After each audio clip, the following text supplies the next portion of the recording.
ఒక పెళ్ళైన అమ్మాయి కొన్ని రోజుల తర్వాత తన తల్లికి ఒక లేఖ రాస్తుంది. ఈ లేఖ వింటే మీ కన్నీళ్లు కూడా ఆగవు. ఆ లెటర్ లో ఇలా రాసుంటుంది: అమ్మా, ఇప్పుడు నువ్వు నాకు చాలా గుర్తొస్తున్నావు. నా పగలు ప్రారంభం 5 గంటలకు మొదలయ్యి రాత్రి ముగిసేసరికి 12 అవుతుంది. అందరికీ వేడి వేడి భోజనం పెట్టిన తర్వాత నిజంగా నాకు బలంగా ఆకలి వేసినప్పుడు చల్లని ఆహారం తినే సమయంలో నువ్వు గుర్తొస్తున్నావమ్మా. ఎవరికైనా జ్వరం వస్తే నాలో ఉన్న ఆకర్ష శక్తి వరకు చూసుకుంటాను, కానీ నాకు జ్వరం వస్తే నా జాగ్రత్తలు నేనే చూసుకుంటాను.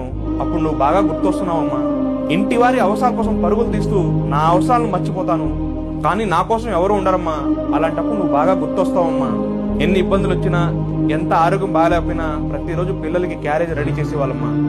అప్పుడు నువ్వు గుర్తొస్తావమ్మా అని ఒక కూతురు తన తల్లికి లేఖ రాస్తుంది. ఇది ప్రతి అమ్మాయికి ఎదురయ్యే జీవిత సత్యం. పెళ్లికి ముందు ప్రతి అబ్బాయి అంటాడు, నీకు మీ అమ్మ గుర్తు రాకుండా చూసుకుంటాను. కానీ అమ్మ స్థానాన్ని ఎవరూ భర్తీ చేయలేరు. ఎవరైనా చెప్పినా అమ్మ గుర్తు రాకుండా ఎవరు ఆపలేరు.